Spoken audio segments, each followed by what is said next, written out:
No, nadie lo hacía, ¿no? Y decía, bueno, la gente que más me quiere me está diciendo que me estoy equivocando, ¿no? Qué confuso, porque todos los familiares, todos los amigos, hey, te estás equivocando, no lo hagas. ¿Y qué otra prueba quieres, qué otra prueba más quieres de que no debes hacerlo, ¿no? Pero era tan fuerte el llamado de que lo tenía que hacer, que al final eso fue lo que ganó y lo terminé haciendo. Siempre digo medio en broma, medio en serio, que yo escribo desde antes de aprender a escribir, porque cuando estaba chiquito, tipo 3, 4 años, yo hacía mis garabatos y juraba que estaba escribiendo cuentos, ¿no? Y pues en el 2016 me cambié de carrera, tomé la decisión. Fue difícil, fue lo que yo llamo uno de los momentos más oscuros de mi vida. Duro porque recuerdo que nadie de mis seres queridos me apoyaba, nadie, y es entendible, ¿no? Me estaba diciendo lo que siempre quise escuchar, que mi novela estaba maravillosa, que estaba perfecta, y al mismo tiempo yo sabía que no era así. Bienvenidos a este 9º episodio de No Hables con Extraños. El día de hoy nos vamos a regresar otra vez un poco al lado artístico, pero vamos a irnos a el arte de la escritura.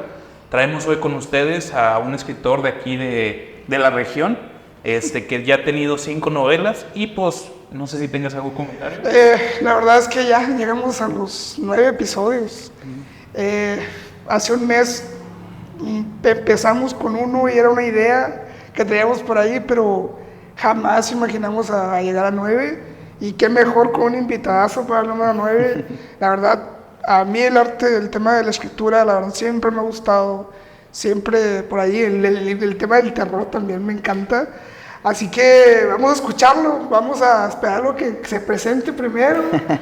Pues tu edad, cómo te llamas, de dónde vives, en qué lugar, en Montemorelos, por ahí te veo por todas partes. Sí, claro. Bueno, primero que nada, muchas gracias por la invitación, Ricardo, Luis. Para mí es un honor estar aquí en su podcast.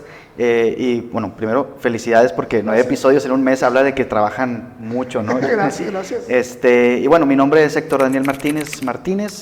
Soy licenciado en Letras Hispánicas. Actualmente trabajo como maestro de literatura. Soy promotor cultural. He trabajado en algunos proyectos de Conarte, de Secretaría de Cultura de Nuevo León, y soy novelista de terror y fantasía, actualmente con 5 novelas publicadas, una 6ª novela ya escrita en espera de ser publicada y una 7ª escribiéndose actualmente, ¿no? Siempre estoy escribiendo algo. Qué buena onda. Sí. Y cuéntanos, la primera pregunta que hacemos es, ¿cómo iniciaste? ¿Cómo fue ese, quiero llegar a ser escritor o quiero escribir? ¿Cómo fue? Bueno, pues es una historia con muchos altibajos y tiene ya su origen en mis primeros años. Yo siempre digo medio en broma, medio en serio, que yo escribo desde antes de aprender a escribir, porque cuando estaba chiquito, tipo 3, 4 años, yo hacía mis garabatos y juraba que estaba escribiendo cuentos, ¿no? Y le decía a los adultos, déjate leo lo que escribí, y pura mentira, estaba inventándome el cuento, ¿no? Entonces, desde siempre a mí me gustó contar historias. Yo tenía mis juguetes como cualquier otro niño y yo cuando los jugaba contaba una película, una serie. Mi mamá me hablaba para ir a cenar, volvía y retomaba con los juguetes la misma historia. A veces la historia llegaba a su final y ni modo, era hacer otra, ¿no? Totalmente diferente. Siempre estuve contando historias. Y bueno, yo considero que mi primer acercamiento con la escritura, o por lo menos el primero que recuerdo, era, yo creo que pues, yo estando en primero de primaria, quizás segundo de primaria, yo veía mucho Discovery Kids. Sí. No sé si somos de la misma generación, Sí, pero sí, se me hace que sí. Y no sé si recuerden un programa que se llamaba El Fantasma Escritor. Ahí sí no. No, bueno, era un programa, para los que no sepan, de Discovery Kids, ¿no? Sí. Destinado a niños, sobre un grupo de adolescentes, obviamente de lo más noventero posible, ¿no? Que resolvían misterios con la ayuda de un fantasma que aparecía de vez en cuando, que era como una nubecita verde, y les ayudaban dándoles pistas para resolver el misterio, ¿no? Agarrando letras de algún letrero, de alguna carta, cualquier lugar donde hubiera algo escrito, el fantasma escritor aparecía, agarraba las letras y las acomodaba en otro orden, y estos muchachos, que eran los protagonistas, andaban por todos lados con una pluma de collar, una libretita, entonces estaban atentos. Salía el fantasma escritor y rápido anotaban las pistas. Y yo no me perdía nunca un programa de estos y yo quería ser como estos niños, ¿no? Entonces, mi mamá es doctora, Entonces ella siempre iba a juntas, simposios y todo esto y volvía con este tipo de plumas. Para mí era maravilloso, yo se las robaba todas. Entonces yo andaba ahí de chiquito por todos lados con mi collar de pluma, con mi libretita, queriéndome parecer a los del programa. Entonces yo siempre tuve la posibilidad de escribir pues, a la mano, pero para mí era un juego escribir, ¿no? Entonces, recuerdo que no fue hasta tercero de primaria, y estoy muy seguro que fue tercero porque nos pidieron entre los útiles escolares un diario. No, nunca nos habían pedido algo así. Y para mí fue impresionante verlo. Yo no sabía que existían porque yo no vi una libreta en forma de, o sea, con tapa dura, no. Yo vi un libro vacío. No, yo vi un libro vacío y yo le pedí a mi mamá que me comprara uno para mí, ¿no? Entonces, iba yo escribiendo mis historias en esos libros, en esos diarios, y los llené bastante, yo creo que alrededor de 10, con puras historias. Me la pasaba escribiendo, en lugar de jugar, era mi principal diversión. Obviamente eran adaptaciones de cosas que yo veía. En aquel entonces no existía la palabra fanfic, ¿no? Pero pues eran fanfics. Escribía yo mis fanfics de Digimon, de Pokémon, de lo que yo conocía. Pero de lo que más escribí en esa época de mi vida fueron fanfics de Resident Evil. A mí me encantaba recrear los videojuegos de Resident Evil, pero o sea, los escribía y sustituía a los protagonistas por mis amigos, mis primos. Yo no metía, entonces mis primos se divertían leyendo de que a ver en qué capítulo me muero, ¿no? Y de qué forma, ¿sí? Y esa historia yo la continué bastante, les digo, llené diarios y diarios hasta que, bueno, llegó la época de las computadoras en casa. Me acuerdo que no todos tenían computadora en casa y luego poco a poco fue la gente teniendo. Ya cuando todos tenían computadora, de pronto unos tenían internet, porque no todos, ¿no? Y eso fue en ese periodo de tiempo que yo creo que, no sé, habría sido 2003, 2004 quizá, que yo pues, decidí escribir por primera vez usando la computadora. Pero pues, estaba yo tan verde en ese sentido, estaba aprendiendo apenas que ni siquiera pude abrir Word. O sea, yo escribí mi primer libro digital en PowerPoint, ¿sí? Y era otro fanfic, ¿no? Era un fanfic de una película de Disney que hice ahí. O sea, yo seguía ahí escribiendo porque no pensé en ningún momento que alguien me fuera a leer. O sea, yo lo hacía solo porque era divertido, ¿no? De hecho, si tú en esa época me preguntabas qué quería ser de grande, yo no te decía bombero o policía como todos los demás niños. Yo te decía director de cine, creador de videojuegos, dibujante de cómics. Y me tardé mucho en darme cuenta que lo que tenían en común todas esas cosas era contar historias, ¿no? Entonces, pues seguí escribiendo de todo tipo de cosas hasta que ya en el 2005, ese año sí lo tengo bien guardado, yo estaba en primero de secundaria, me dio por escribir algo que fuera mío, y uso comillas porque pues ya no era un fanfic, pero pues era mi primer intento de emancipación de ese tipo de escritura, y bueno, terminó siendo un plagio descarado de la Guerra de las Galaxias. Pero bueno, ya estaba intentando crear mis personajes, crear mis historias, y recuerdo que ese libro se convirtió en una saga de 10 libros, ¿no? No recuerdo ahorita el nombre porque cambió muchas veces de nombre. Creo que se llamaba Dioses Antiguos o una cosa así. Pero tuvo 10 libros que escribí desde el 2005 hasta el 2012. Le invertí mucho tiempo, de nuevo, siempre pensando que nadie me iba a leer, era puro pasatiempo, ¿no? Y también escribí otras cosas, ¿no? De fantasía, de terror, pero todo bastante amateur. Entonces, bueno, llega el 2009, salgo de la prepa y yo pues no sabía qué estudiar, no sabía en qué carrera meterme. Yo veía a mis compañeros barajeando posibilidades entre que ingeniería civil o que la normal o que ciencias de la tierra, y yo la verdad es que nada de eso me llama la atención.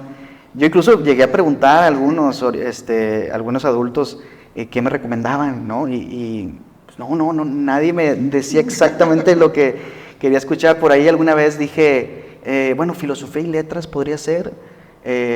Yo en ese momento no quería ser maestro y esa fue la forma en la que me orientaron. Me dijeron, no, si estudias eso solo vas a dar clases. Y yo, ay, no quiero dar clases. Ahorita me gusta dar clases, ¿no? Pero en ese momento no. Entonces me empezó a dar igual que estudiar, y cuando propuse la posibilidad de irme a medicina, a mis padres, que los dos son doctores, les encantó la idea, ¿no?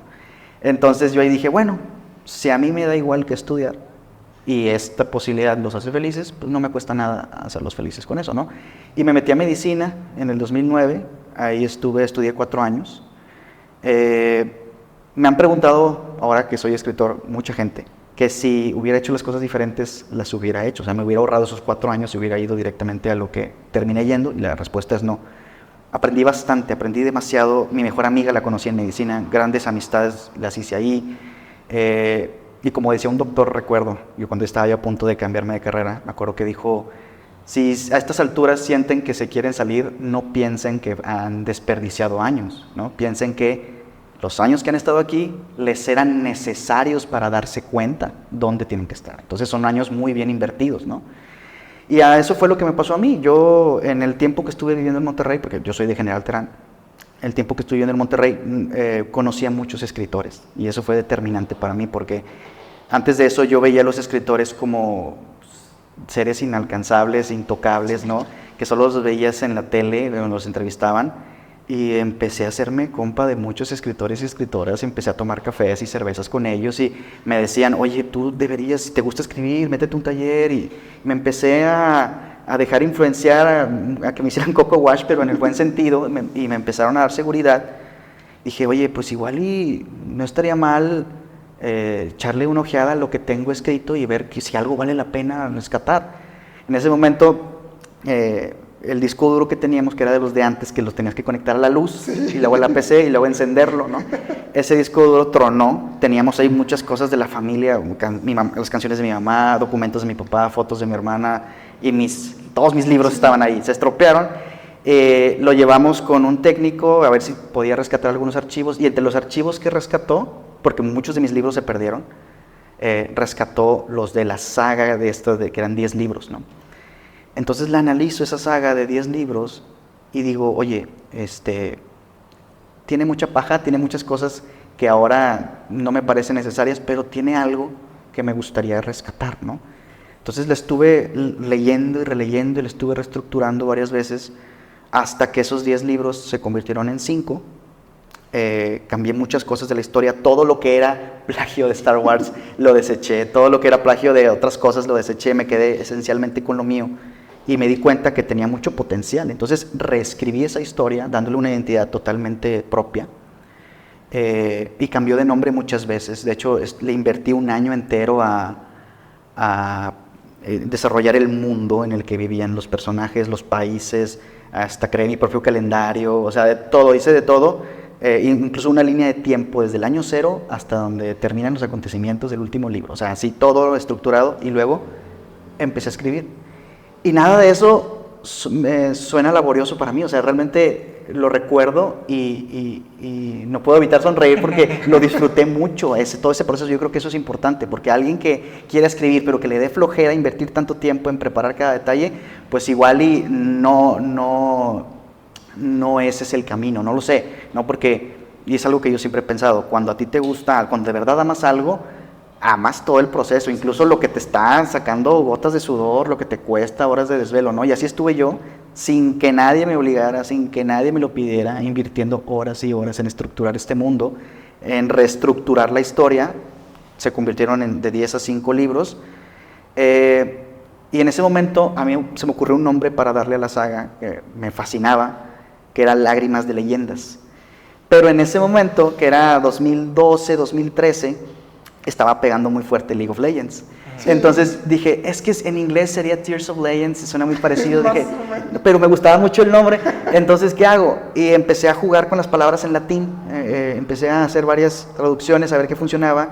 Pues, lágrimas, lacrimus, leyenda, fábula, ¿no? Entonces los junté y de ahí salió Lacrimus Fábula, que es el nombre de la saga de la que actualmente tengo 3 libros publicados, ¿no?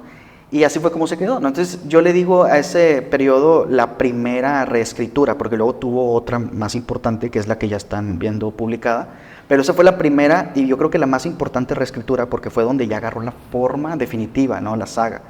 Entonces, bueno, ahí no estaba todavía terminado el asunto, porque yo seguí en medicina, ¿no? Entonces el proceso de reescritura de estos libros me tomó desde el 2012 hasta el 2015. ¿No? En el 2015 yo terminé de escribir Lacrimus Fábula 5. Y ahí ocurrió otro evento importante, y es que recuerdo que una persona que yo conocía, que también se dedicaba a esto de la escritura, me contacta muy entusiasmada para decirme que hay una oportunidad para los escritores emergentes, que si tienes una novela es muy fácil ahorita publicar. Pues yo obviamente me dejé llevar por la emoción y a ver, pásame todo el dato, ¿no?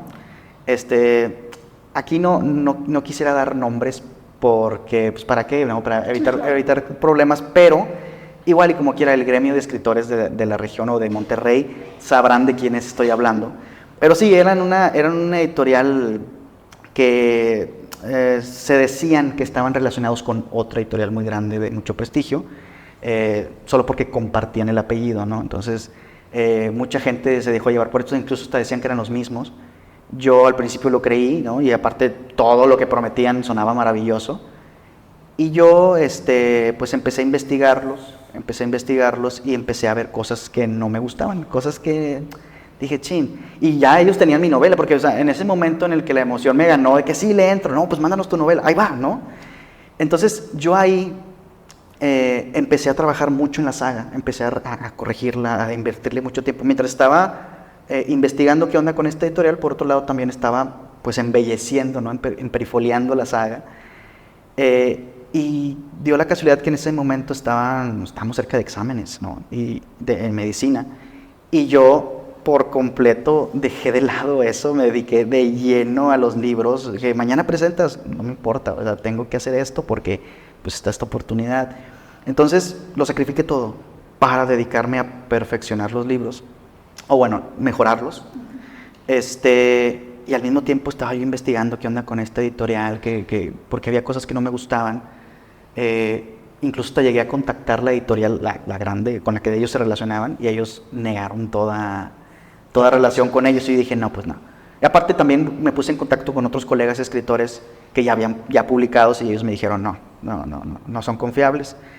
Entonces, pues yo ahí ya cambié de parecer, dije, no, mejor no quiero nada con estas personas, pero fue realmente un conflicto interno muy grande, porque, y no culpo a los que sí se fueron con ellos, spoiler, los estafaron terriblemente, y fue muy, muy lamentable, muy triste, entre ellos la persona que me habló de esto, ¿no? Y yo cuando me di cuenta que había muchas cosas irregulares, y cuando me di cuenta que había muchas cosas que mejorar de mi novela, yo dije, no, ¿sabes qué? Independientemente de si son confiables o no, yo creo que no es el momento, ¿no? Tuve ese ojo autocrítico de decir, mi novela no está lista, ¿no? Entonces yo le hice saber a mi amiga, a esta persona, que no iba a entrarle. Yo creo que ella le dijo a ellos, porque el día siguiente me contactaron de, felicidades, tu novela quedó seleccionada para ser publicada. Y es muy difícil de explicar, porque realmente esa persona, la que me contactó, me estaba diciendo lo que siempre quise escuchar, ¿no? Que mi novela estaba maravillosa, que estaba perfecta, y al mismo tiempo yo sabía que no era cierto, ¿no? Entonces, el hecho de que esta persona me dijera eso fue como el balde de agua fría de, no, tú sabes que le falta mucho a tu novela, no estás listo para publicar, no estás listo para ser escritor. Entonces ahí fue donde dije, no, definitivamente no. Le dije a esta persona que no, gracias, que lo apreciaba, pero que no estaba seguro. Y me bloqueó. De hecho, terminó el contacto con esa persona. A los pocos meses, sí, esta chica que me había hablado todo esto, pues se puso en contacto conmigo y me dijo, no, pues qué terrible, tenía razón, nos estafaron a todos, hay demandas legales de por medio, o sea, muy mal. Luego estas personas siguieron estafando por mucho tiempo más y no. Y es muy triste porque yo no culpo a las personas que sí firmaron, las personas que se fueron con esta editorial, porque ellos sintieron el mismo frenesí que yo, la misma emoción que yo, solo que quizás ellos se nublaron más, ¿no? Su vista se nubló más por la ilusión de ser escritor, que no pensaron de, oye, hay muchas cosas irregulares en esta situación, ¿no? Entonces, bueno, yo a raíz de esta experiencia que dije, oye, a la primera que tuve que tomar una decisión entre medicina o mis libros, no me lo pensé y elegí mis libros, ¿no? Sumado a que también en ese semestre habíamos tenido una materia que era psicología. Yo pensaba que era psicología de la Facultad de Psicología. No, era psicología para nosotros. El doctor que nos dio la clase nos ponía muchas actividades para autoconocernos, y una que se me hizo especialmente buena, que de hecho se la repetí hace poco a mis alumnos, nos puso a hacer una lista de las 5 cosas en las que no pudiéramos vivir, ¿no? Las más importantes de nuestra vida. Entonces, pues ahí todos metimos familia, yo metí, me recuerdo que música, ser doctor, el proyecto de ser doctor, mis libros y así, mis 5 cosas, ¿no? Entonces, nos pide que eliminemos una y luego que eliminemos otra y así, ¿no? Y obviamente cada una es un drama total porque no quieres, tienes que imaginar cómo sería tu vida sin esta cosa, ¿no? Y te duele. Pero cuando me di cuenta que lo primero que eliminé fue medicina y que lo último que eliminé fueron mis libros, sumado a esta experiencia con esta editorial, dije, no, ¿sabes qué? Creo que estoy en el lugar equivocado, ¿no? Y me dio tristeza llegar a esa conclusión porque a mí medicina me gustaba mucho, ¿no? Y lo disfruto, ahí tengo en mi librero, tengo todavía todos mis libros de medicina y cada que puedo los releo porque no quiero que se me olvide nada de lo aprendido. Digo, es imposible, pero pues al menos lo intento. Y también la idea de empezar de cero a los 24 años, otra carrera, y luego letras, ¿no? Que son 5 años más. Dije, qué flojera, pero es que mi plan era, dije, bueno, si me cambio de carrera, en 5 años termino, entonces en 5 años puede que sea escritor, no lo sé. Porque yo lo que quería no era tanto ser licenciado en letras, sino yo lo que quería era tener los contactos, conocer a la gente, tener a la mano talleres, tiempo libre para leer, porque yo iba a una librería y salía con 3 libros comprados que nunca leía porque siempre había algo que estudiar de medicina. Entonces yo tenía mi cuarto lleno de libros con el plastiquito todavía que no los podía leer. Entonces yo quería todo ese mundo literario, yo quería enfocar mi vida a las letras. Y pues en el 2016 me cambié de carrera, tomé la decisión. Fue difícil, fue lo que yo llamo uno de los momentos más oscuros de mi vida, más duros porque, y digo, yo entiendo a mis papás, ¿no? Pero ellos pues siendo médicos, ¿no? Y al no conocer nada de este mundo de lo literario, tanto ellos como el resto de la gente ve este tipo de acciones como un pasatiempo, ¿no? Hace esto y aparte le gusta escribir en su tiempo libre, ¿no? No lo ven como algo en lo que te puedas enfocar 100%. Pues ellos pensaban que estaba arruinando mi vida, ¿no? Y fue duro porque recuerdo que nadie de mis seres queridos me apoyaba. Nadie. Y es entendible, ¿no? Es entendible. Creo que solo 2 o 3 amigos míos me decían, pues si tú crees que es lo correcto, hazlo. Pero no me decían, es una gran idea. No. Nadie lo hacía, ¿no? Y decía, bueno, la gente que más me quiere me está diciendo que me estoy equivocando, ¿no? Qué confuso. Porque todos los familiares, todos los amigos, hey, te estás equivocando, no lo hagas. ¿Y qué otra prueba quieres? ¿Qué otra prueba más quieres de que no debes hacerlo, no? Pero era tan fuerte el llamado de que lo tenía que hacer, que al final eso fue lo que ganó y lo terminé haciendo. Y mi reflexión en ese momento fue, bueno, si estas personas me quieren de verdad y me estoy equivocando, pues me van a perdonar, ¿no? Y voy a poder volver y retomar el camino y como si nada hubiera pasado. Y si no me estoy equivocando y de verdad me quieren, van a darme la razón. Entonces, de que tengo que hacerlo, tengo que hacerlo. Y bueno, fue difícil, me cambié de carrera y recuerdo que lo primero que hice fue querer enfrentar una deuda pendiente conmigo mismo que yo tenía desde hace muchos años, que era mi pánico escénico. Yo tenía terrible pánico escénico. Era muy introvertido toda mi época en medicina. Mis amigos ahora me dicen, es que no era tu entorno, ¿no? Yo hacía un amigo por semestre y era porque me hablaban a mí. Llegué a faltar a clases porque me tocaba exponer y prefería no ir y que me pusieran 0 a ir a exponer. Me daba un pánico terrible. Yo era muy diferente a como era ahora.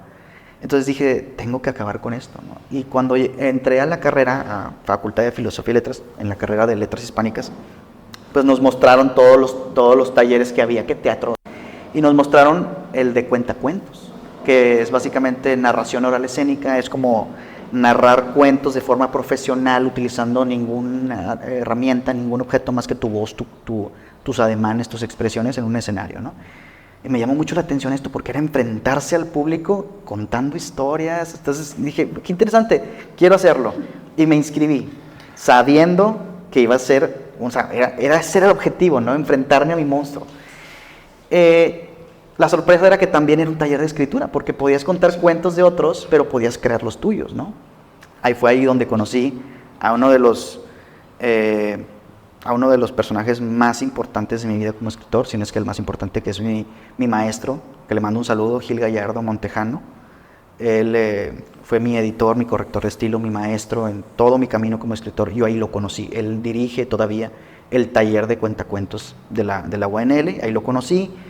Y empecé a contar, mi primer cuento se llamaba El niño que quería estar muerto, no era mío, era de otra cuentacuentos famosa, Paula Carballeira.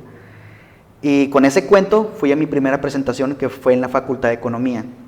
Y me encanta contar esta historia porque en mi primera presentación me pasó mi peor pesadilla, ¿no? Mi peor pesadilla es pues, que te quedes en blanco en el público, y eso fue lo que pasó, ¿no? Estábamos ahí con los estudiantes, yo tenía el cuento ensayado desde hace 4 o 5 meses, me lo sabía al derecho y al revés, y ya con el público enfrente me quedo en blanco 1 minuto.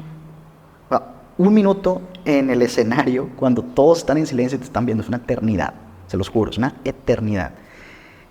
Fue tanto el tiempo que estuve ahí que, o sea, no tuve de otra, me tranquilicé, o sea, porque fue tanto el tiempo que pasó que dije, bueno, ya me alteré, ya estoy respirando normal, y de pronto recordé el cuento, lo seguí contando hasta el final, y me aplaudieron como si no hubiera pasado nada, y fue cuando ahí dije, ya me enfrenté al monstruo, lo vi, estoy vivo.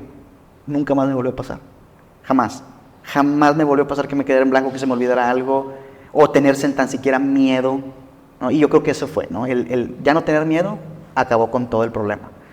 Y de ahí tuvimos muchas experiencias contando cuentos, me aprendí muchísimos más cuentos y fuimos a varias partes fuera del estado de Nuevo León. Estuvo muy bonito, fue una experiencia muy bonita. Y ahí escribí yo varios cuentos incluso, ¿no? Entonces llegó un momento en el que pues yo me le acerqué a mi maestro Gil Gallardo. Yo sabía que él trabajaba en una editorial. Le dije, oye Gil, yo tengo una novela, bueno, tengo varias, pero tengo una que me gustaría publicar, pero pues no sé qué hacer. Me dijo, mándamela y yo te digo. Se la mandé, no recuerdo exactamente cuánto tiempo tardó, pero fue, yo creo que a principios del semestre, a finales del semestre, ¿no? Que me lo topé, iba yo con mis amigos y me dice, Daniel, ya terminé de leer tu novela, que era Lacrimus Fábula 1. Le dije, ¿y qué opinas? Y me dice, ¿hace cuánto la escribiste? Le dije, pues en el 2005 y luego en el 2012 la reescribí. Y me dice, bueno, lo que pasa es que lo que escribes ahorita es mucho mejor, pero la historia es buena. Entonces, ¿por qué no la reescribes con lo que sabes ahorita? Y si la terminas a tiempo y está a un nivel publicable, y eso fue clave, o sea, no te lo voy a publicar porque sí, no, si está a un nivel publicable, estás en la Feria del Libro de en octubre de este año. No, yo me quedé, wow, ¿no? O sea, en ese momento fui a mi casa y me puse a escribir, y yo creo que nunca había invertido tantas horas escribiendo algo como esa novela, ¿no? Por eso digo que la del 2012 fue la primera reescritura, y la segunda reescritura es las que han estado teniendo antes de publicarse, te han estado reescribiendo, ya agarrando un nivel publicable, ¿no? Entonces estuve haciendo eso, al final, fue muy difícil porque fue mi primer taller profesional fue con él, ¿no? Yo ya aprendí lo que era escribir, pues, o sea, echarle ganas, ¿no? O sea, aprendí que una cuartilla bien escrita te puede tomar a veces, si bien te va, 3 horas, 4 horas, o a veces hasta un día entero, ¿no? Una cuartilla que esté perfecta, ¿no? O sea, el tener ese nivel de cuidado, no tienen ni idea la cantidad de veces que íbamos al taller y me regresaba capítulos enteros, así de que nada rescatable, no, todo está mal, todo vuélvelo a hacer, y otra vez, y otra vez, y otra vez. Él tiene un estilo muy rígido, muy directo de decir las cosas, lo cual agradezco porque eso me sirvió, me forjó, y fui poco a poco aprendiendo hasta que de plano, o sea, se invirtieron las cosas, ya en lugar de regresarme capítulos con una X gigante, me los regresaba sin correcciones, ¿no? Entonces, eso fue mi primer libro, Lacrimus Fábula 1. Me acuerdo que la noche antes de la presentación en la Feria de Monterrey, mi mamá entra al cuarto y me dice, ¿ya preparaste lo que vas a decir? Porque yo siempre decía, el día que publique mi primer libro, como me pongo muy nervioso ante el público, me voy a tener que tomar un Tafil 1 hora antes o algo, un calmante, porque no me imagino. Y entra mi mamá y me dice, ¿ya escribiste lo que vas a decir mañana? Y yo, no. ¿Y qué vas a decir? Y yo, es que de cierta forma creo que siempre lo he sabido, ¿no? O sea, no siento que me tenga que preparar. Hasta yo me sorprendí porque una seguridad, no, claro, mi tema, ¿quién me va a decir algo de mi novela sino yo, que la he estado escribiendo desde el 2005, estamos en el 2016, 17, o sea, no, claro que no. Tengo un dominio completo y fue increíble esa experiencia. Y cuando pasó eso dije, bueno, ¿y ahora qué? Pues otra novela, ¿no? Y el siguiente año, la FIL del siguiente año fue Lacrimus Fábula 2, la segunda parte. La idea era publicar una novela de Lacrimus Fábula cada año. Según yo, al terminar la carrera ya habré publicado los 5 libros. Pero cuando estaba en el tercer año, o sea, ya un año después de Lacrimus 2, me surge una inquietud imposible de ignorar. Y esto lo comprenderán los escritores, ¿no? Cuando se te mete una idea, no te va a dejar en paz, no te puedes exorcizar de ella hasta que la escribes y a veces hasta que la publicas. Entonces dije, ¿sabes qué, Lacrimus? Te vamos a mandar de vacaciones porque tengo que escribir mi primera novela de terror, que fue No Galar, que ahorita está agotada físicamente. Digo, se puede conseguir de forma digital en Kindle, pero de momento se agotó, ¿no? Lo cual agradezco a la gente. Hay planes de una reimpresión pronto. Esa novela pues está ambientada en General Terán. Es la historia de una comunidad abandonada, maldita, detrás de una nogalera también maldita, con 2 hombres, Jaime y Esteban, que despiertan sin memoria a mitad de la noche en la entrada de esa nogalera, ¿no? No recuerdan quiénes son y cómo llegaron ahí. Lo único que saben es que tienen una hija perdida y la quieren encontrar, ¿no?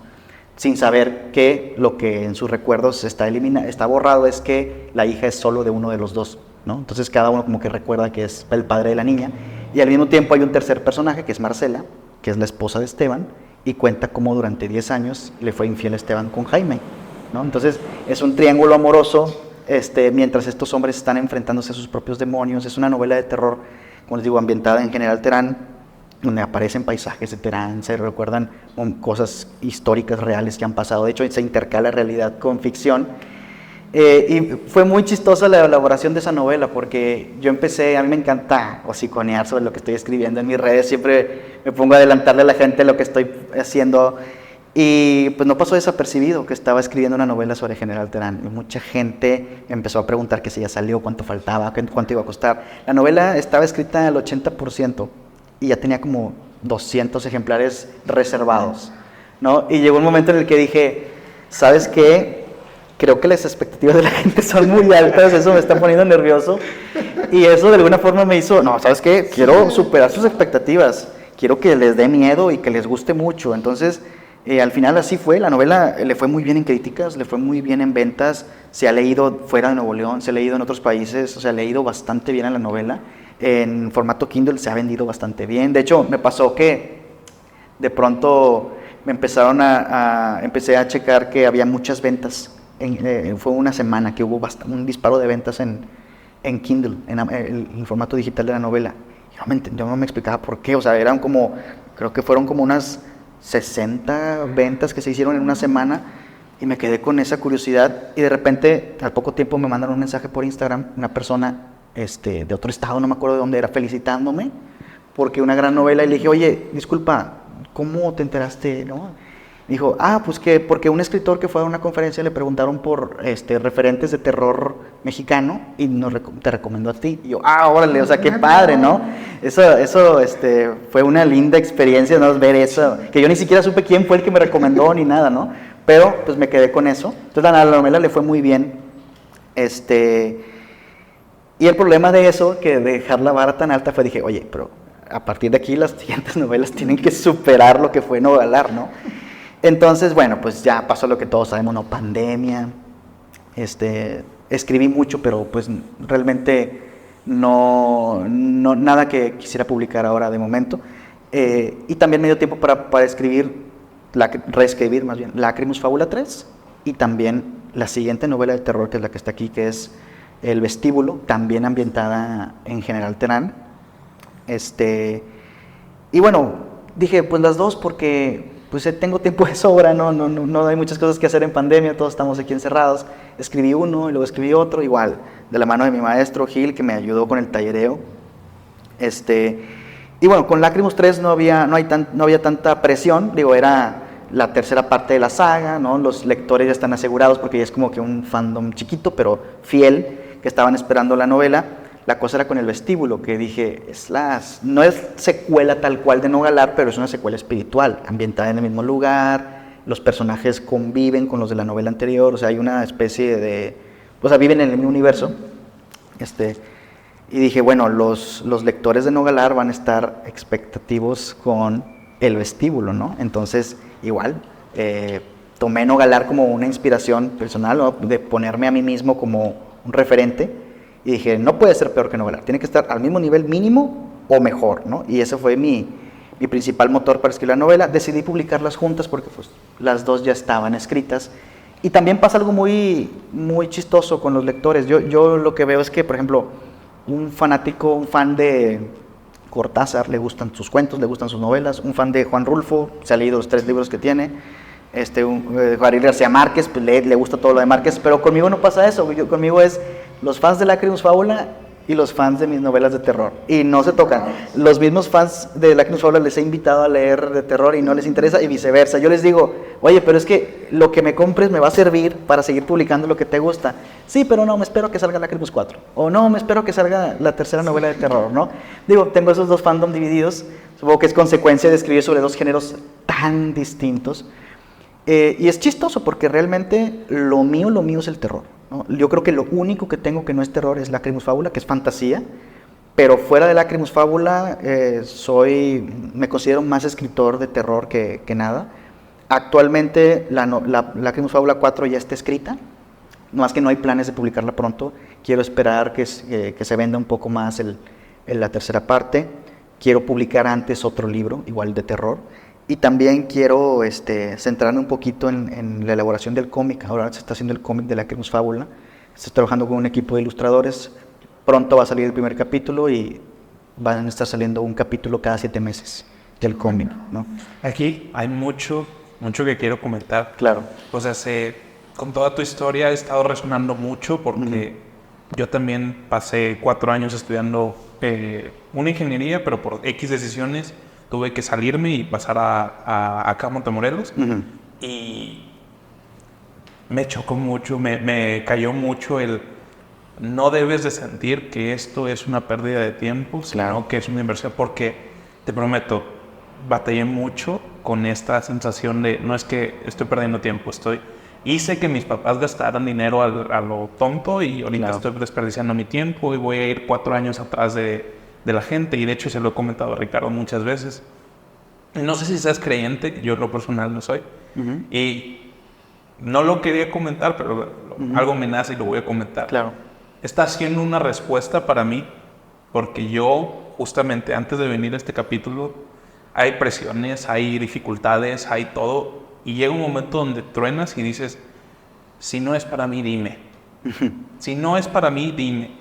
Y empiezas a contar todo esto de tus prioridades, de lo que querías hacer, de este test psicológico. Me gusta mucho porque veo que tu primera escritura del libro encaja con tu primera escritura como persona, que dices de que, ok, vamos a reescribir mi libro, pero no me gusta la medicina, o no quiero dedicarme a la medicina, quiero dedicarme a la escritura. Claro. Y me estás confirmando hasta cierto punto que es como que, sabes que se puede, lo que estás haciendo está bien, porque te llama, lucha por ello, busca la manera para salir adelante y las dificultades se van a solucionar. Exacto. Me gusta mucho esto porque ahora sí que yo lo tomo mucho como que hay que reescribirnos constantemente. Y yo tengo una conferencia que se llama Trabajos en Progreso, que invita a la gente a que nunca se dé por terminados como una historia. A mí también me gusta mucho contar historias. Y los invito a que nunca se den por terminados, que siempre estén constantemente reescribiéndose. Y te digo, todo esto que me estás contando me está resonando y me está impactando, que honestamente nada de esto estaba planeado, pero es impresionante el saber que, al igual que tú, a mí me gusta escribir, no escribir como tal, pero sí contar historias. Claro. Yo me voy un poco más al lado teatral, por así decirlo. Por ejemplo, yo soy jugador de rol. De rol escrito, de rol de mesa. Sí. Y me gusta mucho crear mundos y compartir estas historias. Y algo que yo estoy vinculando mucho es estas lecciones psicológicas que se pueden dar a través de las historias. Y quería preguntarte un poco sobre los personajes, porque yo un punto que tomo en la conferencia que doy es de que en nuestra vida hay muchos personajes, maestros, personajes secundarios, antagonistas y cosas así, pero me gustaría que profundizaras un poco más en qué es un buen personaje. Okay. ¿Cómo se desarrolla un buen personaje y qué similitudes puedes tener con un buen personaje a la vida de uno? Claro. Bueno, yo creo que es imposible no darle algo de ti a tu personaje, ¿no? Incluso aunque tú quieras hacer algo totalmente contrario a ti, ¿no? Y pongo como ejemplo la villana principal de la Queremos Fábula. A mí me gusta mucho contar historias a los niños, soy muy fan, tengo una pequeña biblioteca de literatura infantil, ¿no? Porque yo creo que, como dice una maestra mía que tuve en la universidad, la literatura infantil es la literatura que también pueden disfrutar los niños, ¿no? Entonces, a mí me gusta mucho todo esto de literatura infantil, contar cuentos, entretener a los niños, me llevo muy bien con los niños. Entonces, la villana principal de la saga es una bruja que come niños, ¿no? Y una amiga me dijo una vez, es gracioso como incluso para ti lo que es un villano es todo lo contrario a ti, pero es todo lo contrario a ti a partir de ti, ¿no? Pero siempre tú tienes algo que ver con la creación del personaje, ¿no? Entonces eso primero, es imposible no darle algo tuyo a un personaje, aunque no quieras, algo tuyo le vas a dar. Ya que estamos construyendo a los personajes que conviven en nuestra historia, siempre es muy importante tener en cuenta que la imperfección es parte de la perfección del personaje, ¿no? De que sea realista. Hay un término muy popular, bueno, es más popular en inglés, pero que le dicen Mary Sue, no sé si lo han escuchado, las Mary Sues, que son como estos personajes femeninos, que su versión masculina es Gary Sue, que todo les sale bien, ¿no? Que son perfectos en todo. En Gary Sue ponen mucho como ejemplo a Sasuke de Naruto, por ejemplo, ¿no? Que todo se le regala, que todo lo tiene fácil, que todo, o sea, eso es un error de escritura, de un personaje que pues a lo mejor le falta un poquito más de realidad, ¿no? No que tenga dificultades, que el personaje sea imperfecto, ¿no? Que tenga sus defectos, eso lo hace, yo creo que más humano, más real.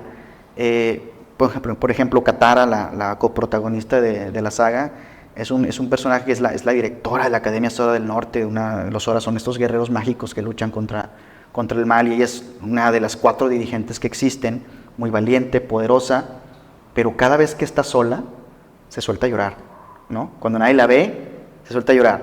Y ahí me he preguntado de que, oye, ¿por qué creaste un personaje que es tan poderoso y tan frágil? Y dije, porque es humana, ¿no? Nadie te va a creer que un personaje es de piedra y que vea morir a sus amigos y no siente nada. Claro que no, o sea, es un humano, y mientras más real y más debilidades le pongas, el lector lo va a sentir así, ¿no? Mayormente van a empatizar, y eso es algo que aplicamos dentro del podcast, dentro de nuestras conferencias. Aplicamos este tema del storytelling, y es tú mismo, un celular, cuenta tu historia. Sí. Lo más natural posible que puedas hacerlo, empatiza mucho con la persona que está en las redes sociales. Esto nos funciona mucho. Y algo que te quería preguntar es, ¿por qué el terror? ¿Siempre te llamó la atención el terror desde niño? Sí, de hecho, mis papás siempre fueron muy liberales con el cine que podía ver, digamos, en cuanto a terror. Solo hubo 2 películas en toda mi vida que me prohibieron ver. El Exorcista, que como quiera la vi. La vi cuando la reestrenaron en el cine con El Paso de la Araña, que la pasaron en Sky, en aquel entonces teníamos Sky, y no sé si recuerdan que tú contratabas una película y estaba todo el día. Bueno, mis tíos la contrataron y yo en la madrugada pongo, sin saber lo que me topaba, porque yo solo sabía, una película que no quieren que vea, la voy a ver. Y pues no, o sea, me llevé el susto de mi vida. Y la otra película que me prohibieron no tiene nada que ver con terror, simplemente eran temas de adulto que yo era muy chiquito para entender. Pero fuera de eso, yo podía ver todas las de Chucky, todas las de Saw, todas las de Scream, Viernes 13, Halloween. De hecho, muchas vi con mi mamá, incluso. Por consiguiente, eso me convirtió en un niño muy miedoso, muy gallina. Yo era el típico niño que apagaba la luz, me iba corriendo en mi cuarto. Es más, no me gustaba ni estar solo, aunque fuera de día. Mi mente siempre me jugaba bromas muy pesadas. Me imaginaba algo y ya valió, ya. No me lo quito de la cabeza, ¿no? Entonces, siempre fui muy gallina. Y yo creo que estar tanto tiempo teniéndole miedo a las cosas me hizo desensibilizarme al terror. Yo sospecho eso. O más que desensibilizarme, verlo de forma distinta, porque por ejemplo hoy en día lo disfruto. O sea, y la gente me ve como si estuviera loco, porque cuando les digo, oye, esta película hay que ayudarle a que te dé miedo, hay que verla solo, de noche, con audífonos, volumen alto. Y dice, no, estás loco. Y es que, digo, a ver, es que mi lógica es, si vas a ver una película de comedia, quieres reírte, si vas a ver un drama, quieres llorar. ¿Por qué queremos ver películas de terror y no asustarnos, no? Verlas entre 20 personas de día, no, pues tienes que vivir la experiencia, te tienes que asustar. Entonces, le empecé a agarrar el gusto al género, ¿no? Tanto en lo literario, como en videojuegos, como en películas, a mí me gusta asustarme. Entonces, llegó un momento cuando yo estaba en mis inicios escribiendo que yo decía, oye, es que yo tengo, por mi misma mente asustadiza, a mí se me ocurren cosas muy enfermas para asustar a los demás. Y me puse a prueba, porque yo al principio le empecé a contar a mis amigos de esas noches de fogata, ¿no? De que cuenta una leyenda, Dani, tú te sabes muchas. Y de repente les contaba leyendas así locales y les colaba una mía, sin decirles que era mía. Y se asustaban bastante, ¿no? Y dije, oye, sí, mis historias son buenas, ¿no? Entonces, pues, siempre escribí cuentitos de terror, cosas breves. Y Nogalar, por ejemplo, fue una idea que yo tuve en mi mente muchos años. Muchos años lo dejé añejar en mi cabeza hasta que pues, llegó el día de escribirla. Igual con el vestíbulo, ya con el pasar de los años la fue alimentando acá. Pero siempre fue inspirándome en mis propios miedos. De hecho, mi regla para escribir terror es muy sencilla. Es, si a mí no me da miedo, no lo escribo. ¿Para qué? No, si se me ocurre, esta idea está bien buena, pero no me da miedo. ¿Para qué? No, yo quiero asustar a los demás con lo que a mí me asusta. Y de hecho, algo que yo hacía mucho era asustarme y luego escribir. Mi patio, por ejemplo, el de mi casa es gigantesco, gigantesco. Y tú, en la noche, pues se ve espantoso, tú prendes la luz y se ilumina parte de él, no todo. Bueno, yo me iba a la parte oscura y me ponía ahí con el laptop a ver una película y me sentía, hasta el punto que me sentía, oye, ya me siento incómodo, me siento vigilado, no sé, ese momento de escribir, ¿no? Esa sensación yo la recolectaba y con eso escribía porque solamente una mente asustada se imagina las peores cosas, ¿no? Entonces yo necesitaba estar asustado para imaginarme qué sería lo peor que me pudiera pasar, ¿no? Y con base en eso, escribía. Sí, mucha gente me ve como que, oye, estás loco, ¿por qué te torturas de esa manera? Pues es que yo le encuentro ese gusto al terror. A mí me gusta porque veo en ti un actor de método, pero para la escritura. Sí, y me gusta mucho porque ahorita hablabas de cómo te sentiste seguro de presentar tu libro, tu primer libro, porque tenías un dominio absoluto del libro. Uh-huh. Y veo que con los libros de terror es exactamente lo mismo, porque dices, ¿sabes qué?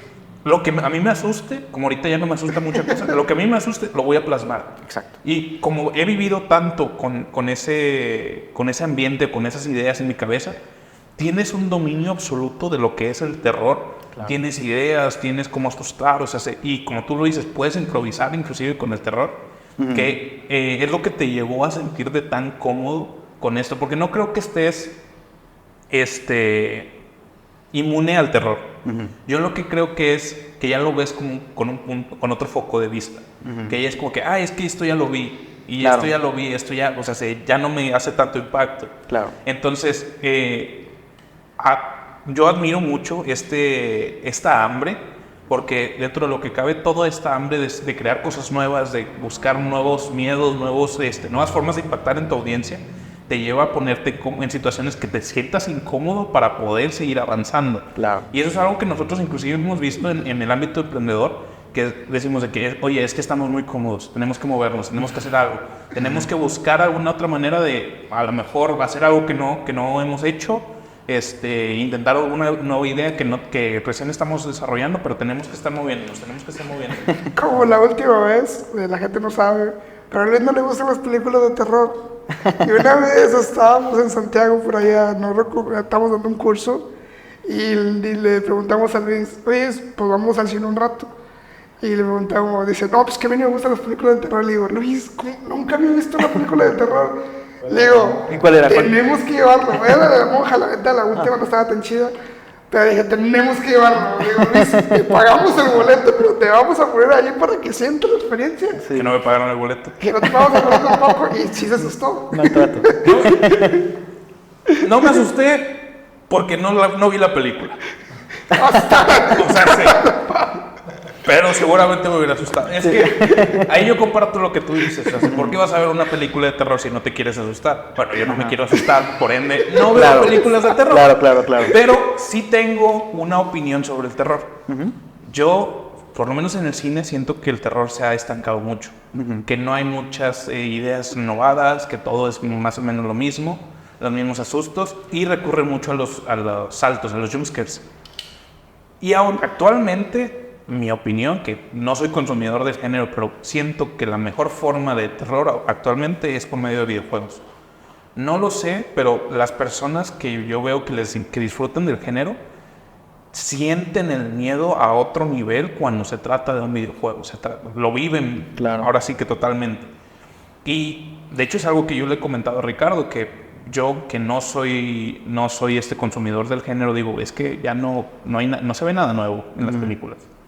Y pues precisamente, o sea, yo no lo consumo porque no me gusta asustar, pero soy un poquito consciente porque así como me gustan contar historias, sé que las historias de terror tienen ciertas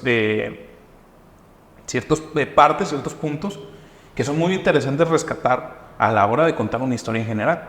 Claro. Porque no todo es blanco y negro, no todo es felicidad y pasear por el bosque. Va a haber momentos tensos que qué mejor que aprender de una historia de terror para simular esos escenarios tensos. Claro.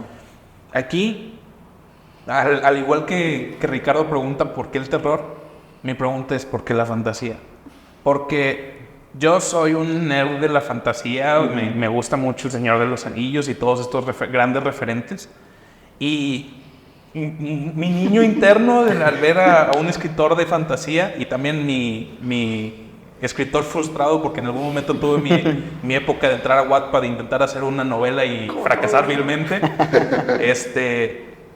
quiere preguntarte por qué fantasía, o sea, ¿qué te llevó a crear estos mundos fantásticos? Y por lo menos para mí me gustaría saber cómo creas un poco estos mundos, porque también me sirve un poco para lo del rol que yo hago.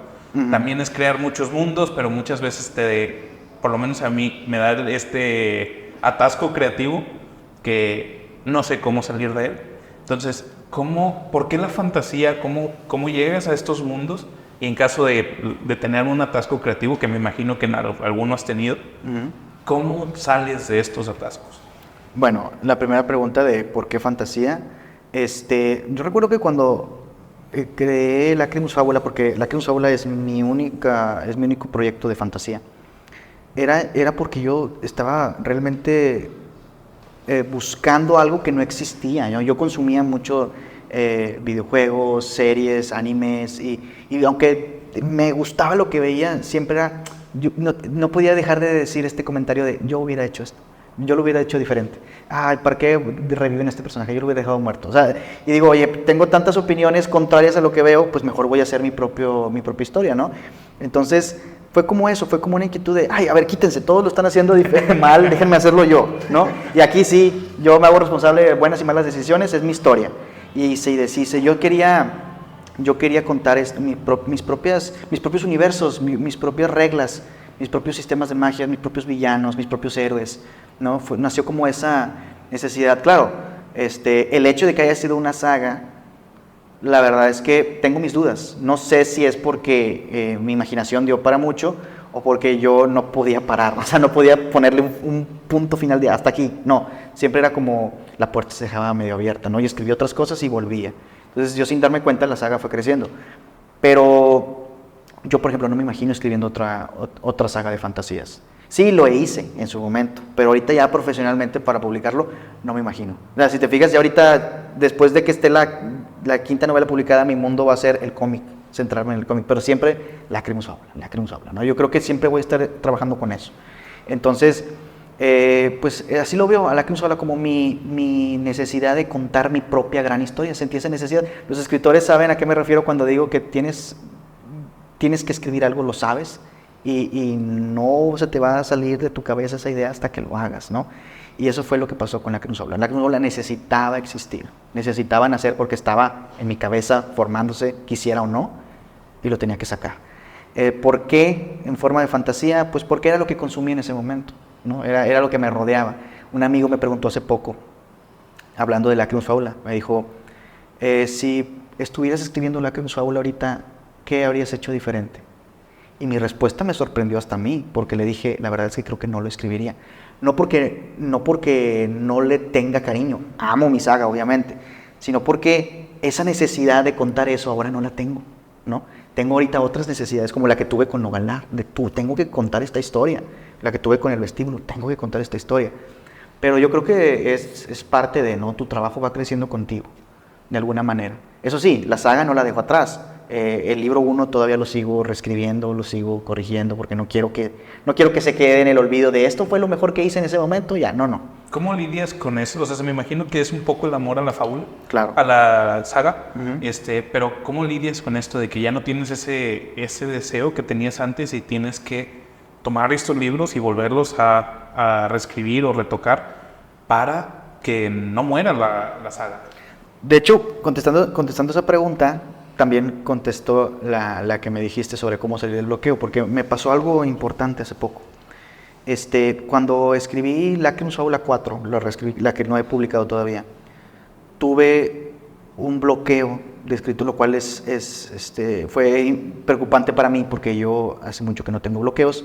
Hay formas para ya no tener bloqueos nunca, pero en ese momento yo me sentí bloqueado, no por una cuestión artística o creativa, por una cuestión personal de mi relación con la saga, ¿no? Y fue algo que platiqué mucho con mis mejores amigos escritores, porque no podía reescribirla, ¿no? Tuve ese problema de que estaba yo ahí, o sea, leí el texto original y decía, ok, ahora haz lo que has hecho los últimos 5 años, reescríbelo, ¿no? Y no podía, a duras penas escribía una cuartilla y la odiaba, y la borraba, no me gustaba.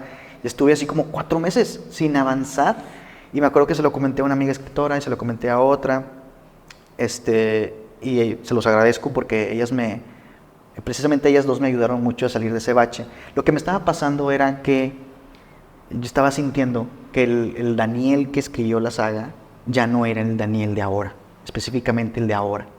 Entonces era bien chistoso porque yo decía, ya se me olvidó cómo escribir Lacrimus Fábula. Ya no sé cómo debo hacerlo, porque digo, sé cómo escribir una novela, puesto que estoy escribiendo novelas nuevas, pero escribir Lacrimus Fábula ya se me olvidó cómo es, ¿no? Ese sentimiento yo siento que lo estoy perdiendo. Entonces recuerdo que una amiga mía, Marisol, que es de las mejores poetas de aquí en México, me escribió un cuento, le conté este problema y ella me escribió un cuento que me lo dedicó. El protagonista era yo. Y me dijo, quiero que lo leas porque tú me inspiraste a escribir este cuento, ¿no? Y el cuento era sobre un hombre ya en sus 40, 50 años que estaba estancado con la última parte de su saga, ¿no?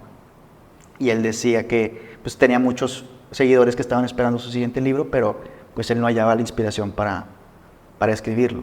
Entonces recibe una llamada telefónica de su yo del pasado, de su yo joven que empezó a publicar. Y este joven le reclama, le dice, ¿por qué si cuando no teníamos nada era tu más grande sueño, ahora que tienes todas las posibilidades, tienes la fama, tienes a los fans, tienes toda la experiencia, ¿por qué ahora abandonas el sueño, no? Y leer ese cuento fue como recibir una llamada de mi yo del pasado, ¿no? Entonces eso fue la primera sacudida.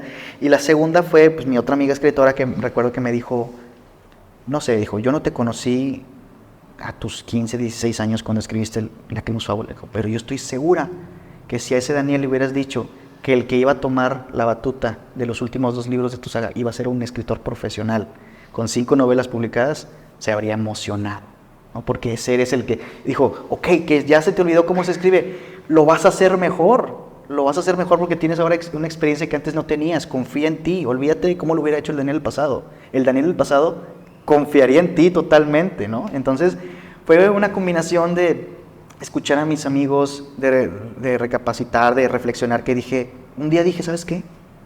Quiero llegar a mi casa y ponerme a escribir. Y después de eso, todos los días escribí un capítulo, todos los días.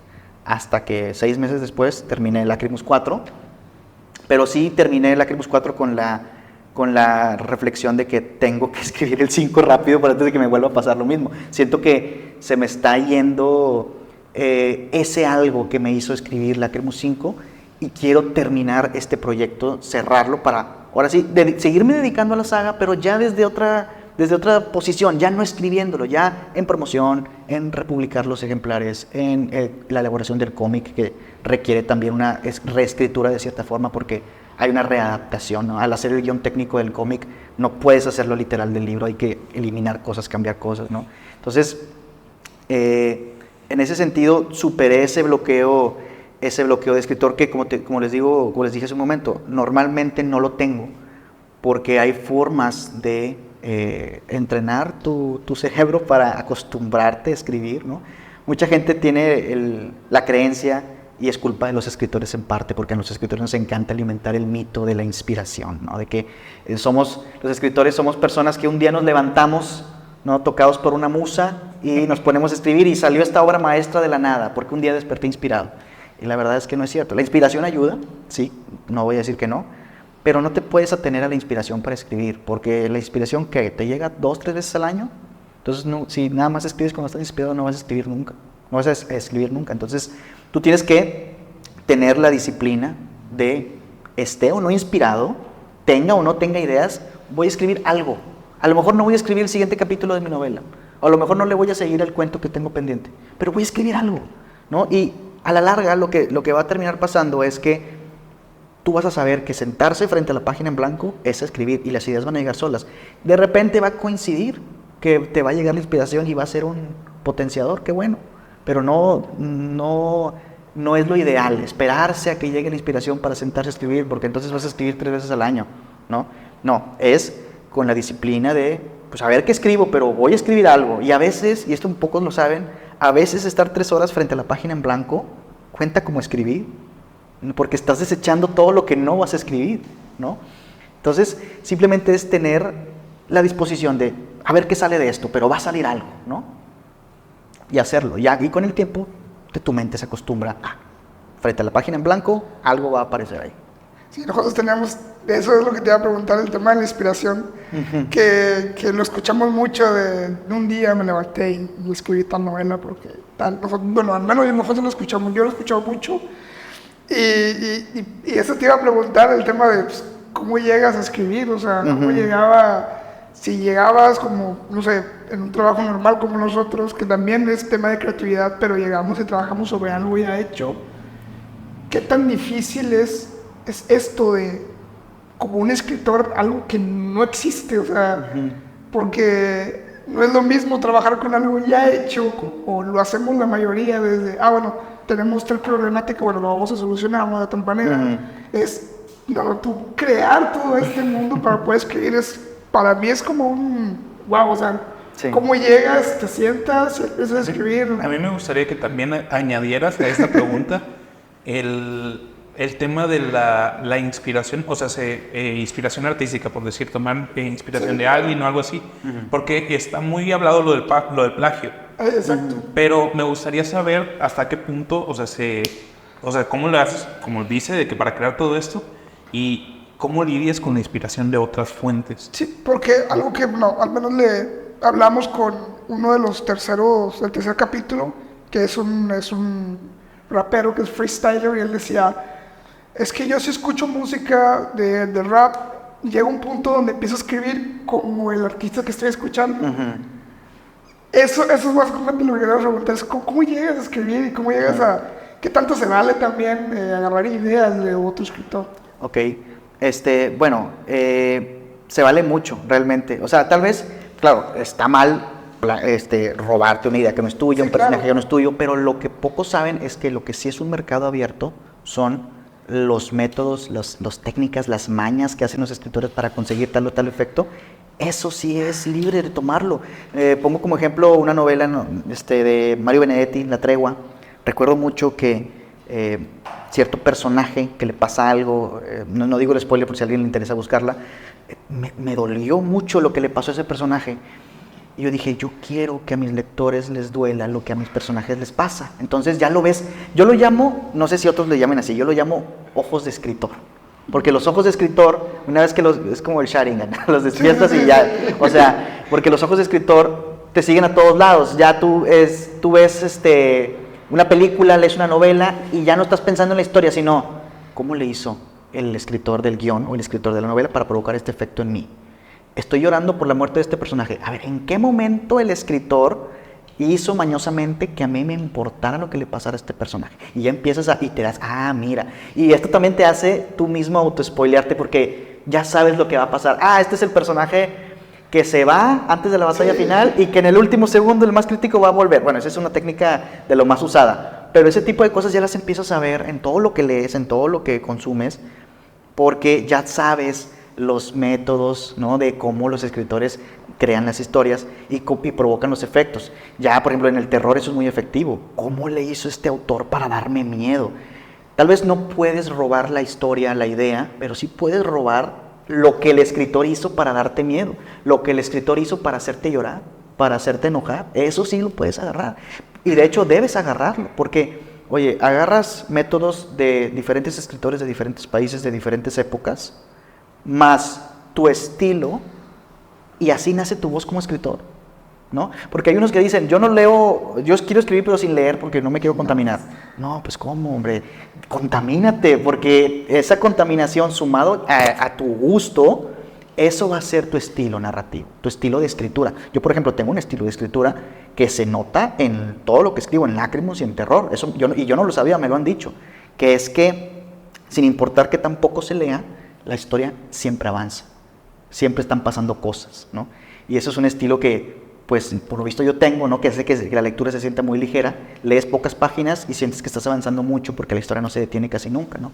Entonces, eso es algo que es producto de que, pues, consumí aquí, consumí allá, y entonces yo voy discriminando con qué me quedo de cada autor, y así es como nace mi estilo, ¿no? Pero claro, tienes que aprender de los maestros. Muchas veces los maestros ya están muertos, pero nos dejaron sus enseñanzas, ¿no?, en los libros. Yo sé que dijiste que no te ves escribiendo una novela de fantasía y no he leído Lágrimas y Fábula. Las voy a leer. Sí. Lágrimas y Fábula, primero que nada, ¿Lágrimas y Fábula es nada más fantasía o...? Ciencia ficción. Ok. Entonces la pregunta que te voy a hacer es válida. ¿No te ha pasado en algún momento tomar fantasía y horror y mezclarlo? Como proyecto para hacerlo, aún no se me... No he tenido como que nada así, ninguna inquietud de hacerlo, pero no lo descarto. Yo quisiera, por ejemplo, explorar varios tipos de terror, ¿sí? No nada más centrarme en... Porque podría parecer que lo que estoy haciendo con Nogalar y con El Vestíbulo es más o menos lo mismo. No, hay diferencias. Hay diferencias. Nogalar es una novela con muchos elementos grotescos, violentos. Se basa mucho en eso para su terror. Mientras que El Vestíbulo yo creo que es un poco más elegante, es un poco más fantasmal, un poco más discreto y ataca más al miedo. Entonces me gusta mucho explorar diferentes formas de asustar y no dudo que en algún momento pase por fantasía. Es una combinación interesante. Sí, a mí me sorprende mucho cómo a veces el escritor, no sé, el tema incluso en el cine pasa, como, de hecho pasó una película que vi hace poco, de hecho mi novia fue la que me dijo, y era es que vi esta película y me sentí como que, me sentí incómodo al verla, o sea, ese tipo de cómo llegan a escribir, cómo llegan a producir para que se sienta esa incomodidad, se lea ese tema de incomodidad, para mí se me hace muy bien. Y la pregunta va el tema decías que cuando te haces el tema de decir, ¿sabes qué? Voy a ser escritor, quiero dedicarme a esto, y que dices que tampoco te apoyaba por ahí, es algo que creo que a la mayoría de los jóvenes nos pasa. Sí. Y más cuando estamos haciendo algo nuevo, algo que se parece como esto incluso, pero a nosotros nos ha pasado, nosotros nos dicen mucho, está grabado y esto no se va a ganar y tal. Si escribieses un libro sobre gente que no te apoya, sería mi peor pesadilla. Seguramente. Hay que tener el terror, ¿no? El verdadero terror. Pero, ¿cómo tú juegas con esto? ¿Cómo diste ese paso de decir, ¿sabes qué? Pues voy. Ahora sí que, ¿cómo te enfrentaste a este miedo? Porque seguramente, como tú lo dices, te tuviste que cambiar de carrera. ¿Cómo te enfrentaste a este paso? Como dice Ricardo, a decir, vamos. Pues yo creo que fue un proceso y aún no sé si algún día termine ese proceso.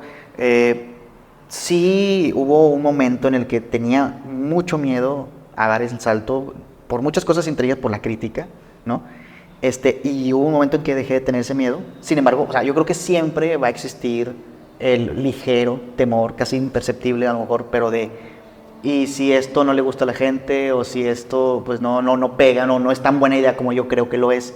Yo creo que eso siempre va a existir en todos, no nada más en escritura. Pero yo creo que mientras estés seguro que estás autosuperándote, yo creo que esa es la mejor motivación. Yo me pongo mucho como ejemplo, o sea, para competir con mi última publicación. O sea, si yo voy a competir, a compararme con alguien, es con lo que hice el año pasado. No me gusta tanto compararme con otros escritores porque cada quien tiene su propio estilo, su propio camino, y a lo mejor agarran un género que a ti no te gusta y pues a lo mejor por eso no disfrutas su lectura, no quiere decir que sea malo. O a lo mejor sacó una novela no tan buena, pero la que sigue va a dar el hitazo, o sea, no sabes. Entonces, compararse con otros escritores no lo hago, por no decir nunca. Yo me comparo conmigo mismo, y eso es el poder agarrar mi novela anterior o mi primera novela y la última y compararlas y decir, o sea, si se ve la diferencia. O sea, honestamente, que me falta mucho para aprender, claro, y siempre voy a ser estudiante de este tema, ¿no? Siempre voy a ser alumno de la escritura y de los grandes maestros. Pero yo veo tangible ese progreso constantemente, con cada novela que saco, algo mejoré, ¿no? Y eso tiene mucho que ver con tenerle miedo a la crítica. Yo creo que si no le dejas de tener miedo a la crítica, no vas a progresar, ¿no? Eso es importante. Yo conozco escritores que le tienen un pavor terrible a la crítica y que ellos no se dan cuenta que eso es lo que los está deteniendo, ¿sí? Les da miedo dar saltos grandes porque muy en sus adentros, pues a lo mejor saben que sus novelas les falta trabajito, les falta corrección, les falta algo, y no se quieren exponer.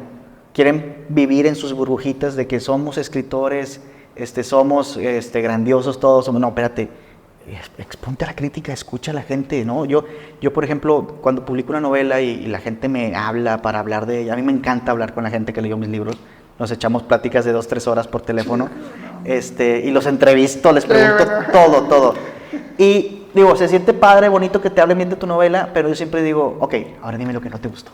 Dime qué puede mejorar. No, es que está muy bien. Sí, no, y a veces les da pena decirte, digo, no, es que a mí me gusta que me digas, no que lo que estuvo mal, pues que no te gustó, que hubieras deseado que fuera diferente, ¿no? A lo mejor en una de esas te doy la razón. Y algo que yo he notado, que yo creo que es buena señal de que tengo buena autocrítica, es que nunca me han hecho una crítica mala hacia un libro, no, afortunadamente, pero sí me han de repente dicho, oye, esto podría estar mejor a la próxima novela que cambies. Ah, ok. Y muchos de ese tipo de observaciones, cuando me los hacen, yo ya lo sabía. Y creo que es muy importante que tú seas tu principal crítico. Y cuando llegue alguien a criticarte, ya sabía yo que tenía ese problema, porque yo lo vi antes que nadie, ¿no? No vivir con el miedo de que, ay, a ver qué me dicen. No, yo ya sé qué me van a decir, ¿no? Porque yo soy el que me juzgo más severamente que todos. No por nada estoy desde las 12 de la noche hasta las 5 de la mañana escribiendo un capítulo a veces, porque sé que le falta, ¿no? Y a veces hasta la gente, mis lectores de confianza me dicen, oye, tu novela ya está muy bien, ya públicala. No, le falta. ¿Cómo irías un poco con esto? Porque todos somos nuestro peor crítico, nuestro peor crítico, pero hay veces que no sabemos cómo ponernos límites en esa crítica o algo así, al punto que nos terminamos lastimando, o por lo menos a mí me ha pasado que me critico tan duro o con criterios tan fuertes que me termino lastimando a mí mismo con las ideas que tengo o lo que sea. ¿Cómo llegas a no pasar ese punto de decir, ¿sabes qué? Hablándote a ti del pasado, no, es que esto es una basura, lo que sea. ¿Cómo luchas con eso? ¿O cómo lidias con ese constante? ¿O te pasa o no te pasa? En mi caso me ha servido mucho tener un equilibrio entre lo duro que yo soy conmigo mismo y la confianza que le tengo a la opinión de ciertas personas. Tampoco vale la pena escucharlos a todos, porque sí hay gente que pues a lo mejor sí te quiere hacer daño con su crítica, que me he topado gente así que ni han leído la novela pero les caes gordo, entonces ya, no, eso quizás sí, no vale la pena ni siquiera escucharlos. Pero, por ejemplo, si yo siento que a mi novela le falta, es que a este capítulo le falta, ¿no? Y de repente voy con mi maestro, Gil, y él la ve, que él es el que me ha enseñado todo, y él me dice, ya está bien, ya que discutes, ¿no? O sea, pues, está bien, ¿no? Solo relájate. Entonces tienes que tener un poco de confianza. Yo por eso tengo mis lectores de confianza. Son 5 personas en las que yo confío ciegamente, que no necesariamente son escritores, algunos es escritor, pero los demás o critican cine, o critican literatura, o simplemente gente muy honesta a la que le tengo mucha confianza. Y yo los escucho mucho y les creo todo lo que me dicen. Antes de que la novela se publique, ellos la leen primero antes que nadie. Y si hay algo que cambiar, algo que no les gusta, O si la novela, por el contrario, ya está perfecta y yo no lo veo así, pues ya, ellos me ayudan a calmarme, a tranquilizarme, ok, tal vez sí está ya lista para ser publicada, la novela o el cuento. Principalmente el tema de esta incertidumbre, porque obviamente en todo sigue, existe la incertidumbre, pero esta incertidumbre de, ¿y si no le gusta a nadie? Sí. O sea, ¿cómo juegas con eso? O sea, simplemente dices, a mí me gustó, yo creo que le va a gustar a los demás, o ves ese lado de, ¿qué tal si no se vende? O ¿qué tal si...? Yo creo que hay que tener bien claro por qué haces lo que haces, por qué escribes, porque... Y recuerdo que de hecho esa fue una pregunta que me hizo mi maestro cuando empezamos a publicar, que me dijo, ¿por qué quieres escribir? ¿Quieres ventas? O sea, ¿quieres reconocimiento o quieres ser un buen escritor? No, pues yo quiero ser un buen escritor. Entonces, eso significa que todo lo demás, pues, no que no sea importante, pero no va a ser prioridad. La prioridad es ser buen escritor, ¿no? Entonces, si tú escribes porque quieres vender, bueno, pues entonces... vete a internet, busca cuáles son los bestsellers, ¿no? Lo que más está vendiendo y haz una copia de cualquiera de esos. Que está de moda ahorita, novelas de vampiros, pues haz tu novela de vampiros con todos los clichés del mundo y vas a hacer bestseller y vas a tener tus ventas, ¿no? Si lo que quieres es reconocimiento, bueno, pues igual, o sea, tendrás que hacer a lo mejor, pues no sé, meterte a concursos, escribir para concursos y luchar incansablemente por ganar concurso, pero... Yo creo que, por ejemplo, en mi caso, yo escribo por el motivo que la mayoría de los escritores tienen, que es que escribo para pensar en otra cosa, ¿sí? O sea, Lacrimus, Fábula, Nogalar, El Vestíbulo, todos existen, porque aparecieron en mi cabeza sin mi permiso, y la única forma de exorcizarme de esas ideas fue no solo escribiéndolas, publicándolas, porque a veces ni con escribirlo, ¿sí? A mí me he preguntado... ¿Por qué publican los escritores? Para escribir otra cosa, para ponerle punto final y ya, ¿no? Sacarlo. Hay veces que tienes que escribir algo. ¿Por qué? Porque no te va a dejar en paz hasta que lo hagas, ¿no? Entonces, en ese sentido, claro, yo conozco los riesgos y yo sé, oye, puede que esta novela no le vaya tan bien como la anterior, no lo sé, puede ser. Pero me da tranquilidad saber que no lo escribí para eso, lo escribí porque tenía que hacerlo. Entonces, le vaya bien o mal, a esta novela le tocaba existir, ¿no? Y claro, también hay que tener siempre el buen criterio de reconocer cuando algo vale la pena ser publicado. Puede que una novela guste menos o más, pero muchas veces te nos ocurren ideas que no... O sea, a lo mejor están mal acomodadas o están mal implementadas en ese proyecto. Yo he dado talleres de escritura y de repente los doy de nuevo. Y tengo alumnos que están con una idea que la quieren hacer a fuerza, la quieren implementar un personaje que sobra totalmente en la historia, pero están enamorados del personaje y lo quieren meter a fuerza. Yo les digo, es que a ti te guste ese personaje, no quiere decir que sea... O sea, no quiere decir que tenga que ir a fuerza en la novela, pero tampoco quiere decir que sea un mal personaje. Yo les digo, puede que tu idea sea la buena idea de otra novela, ¿no? Pero tienes que saber diferenciar cuando algo está bien hecho y cuando no, porque, te digo, tu novela puede irle mejor o peor, pero siempre tienes que, tener el ojo crítico de esto es publicable o no es publicable, ¿no? Esto vale la pena ser publicado, porque a final de cuentas sí, publicamos para que lo lean, ¿no? Pero tenemos que tener ese criterio. Muchas veces yo he desechado obras enteras, novelas, las he escrito de principio a fin y ¿sabes qué? No lo vi hasta que la terminé, que es una historia que ya se ha visto antes, no estoy contando nada nuevo, pues ni modo, para la basura o para la carpeta de proyectos desechados, ¿no? Me gusta que todo lo que nos estás contando lo cuentas desde un punto de vista de un escritor, pero todo lo puedes tomar y lo puedes exportar hacia la vida. Exacto. Proyectos buenos o muchos proyectos que salen así, ideas de proyectos, tienes que tener este pensamiento crítico para saber cuál sí vale la pena invertir tiempo, porque al final de cuentas todo esto también es una inversión de tiempo, invertir dinero, porque a veces no sé el proceso de una publicación, pero me imagino que es una inversión de dinero también importante. Claro. Y me gusta cómo la reescritura, cómo seguir esas cosas que tienes en la mente. Me gusta cómo todo esto lo puedes aplicar a la vida, desde proyectos buenos, proyectos malos, proyectos que hay que descartar, ideas que hay que descartar, personas, como lo dice Ricardo, 5 personas. Nosotros hacemos mucho énfasis en el entorno. Somos el promedio de las 5 personas que más nos rodean. Y ver que tú te tuviste que rodear de escritores para poder encaminarte un poco, que tienes tu círculo de lectores de confianza en quienes pones tus obras y más o menos nivelas tus propias críticas.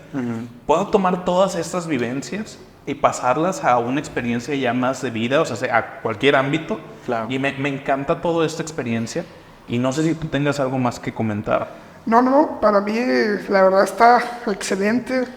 Todo lo que hablabas de cómo pasaste de esto de ser escritor, a mí me resuena mucho también. Cuando alguien quiere lanzar algo nuevo, más que nada el tema de lectura o escritura, no sé si vas a escribir poemas, si vas a ser director de cine, y le dices a tus papás que eres el director de cine, pues te van a decir, oye, ¿y eso de dónde te da dinero? O sea, porque eso es lo primero, Claro. ¿de dónde de filosofía y letras vas a ganar? Pues vas a ser profesor, por ejemplo, decías, a mí no me gustaba ser profesor y ahora te gustan. Sí. También te quiero preguntar eso, ¿cómo llegaste a ser profesor? También, como dijiste, ¿sabes qué? ¿Voy a ser profe? ¿O simplemente se fue dando ahí en la vida? Pues en parte fue en la facultad de letras, en la carrera de letras, que me nació ese interés por ser maestro, y no lo tenía antes. A raíz de, me acuerdo que una tarea que era desarrollar una materia así desde cero, y luego en el siguiente semestre había que implementarla, ¿no? Tienes que pedirle chance a un maestro. Entonces fue cuando trabajé por primera vez frente a un grupo ahí de la misma facultad, y me gustó porque era un taller de escritura, me dejaron hacer un taller de escritura. Entonces fue yo cuando hice mi primer taller de escritura, ¿no? Para una tarea de la escuela, y fue algo que disfruté bastante, ¿no? Dije, oye, pues yo sé cosas, yo puedo enseñarlo, tengo paciencia y tengo formas de expresarme o sea, de darme a entender muy bien, o sea, que a los alumnos les queda claro, y me gusta explicar las cosas, sobre todo si me gustan esas cosas, ¿no? Entonces, desde ahí dije, oye, pues igual y no dedicarme toda la vida a la docencia, pero sí tener esa experiencia, ¿no? Y está padre, porque pues, yo lo veo de la siguiente forma. Me pagan por hablar de lo que más me gusta en la vida, ¿no? Hablo de lo que más me encanta, le cuento a mis alumnos por qué Julio Cortázar es tan genial, por qué Juan Rulfo, por qué les cuento los 100 años de soledad así platicado, y me pagan por eso, ¿no? Entonces está genial, yo lo veo de esa manera. Esa es mi meta. Sí. Me gusta mucho porque también yo probé la docencia. La docencia un poco diferente porque lo de nosotros son cursos, no tanto son clases. Y también me encantó viniendo de una familia de maestros donde lo último que quería era ser maestro. Sí. Y no sé, me empatizo mucho con toda esta idea. Y ya, si en algún momento abres otro taller, tómame en cuenta porque me gustaría aprender a escribir. No sé. ¿Algo más? Pasamos a las últimas preguntas. La primera pregunta, un consejo que le darías a la juventud. Ok, bueno, yo creo que cuando me preguntan por consejos de qué le dirías a alguien que quiere comenzar a escribir, yo siempre digo, este consejo aplica para en general, no nada más escribir, ¿no? Y creo que a la gente pues, más joven le podría servir escuchar esto, y es que cuando tú haces algo que amas, es decir, no buscas ninguna otra retribución más que el placer de hacer eso, te vas a hacer bueno por accidente. O sea, casi aunque no quieras, te vas a hacer bueno, ¿no?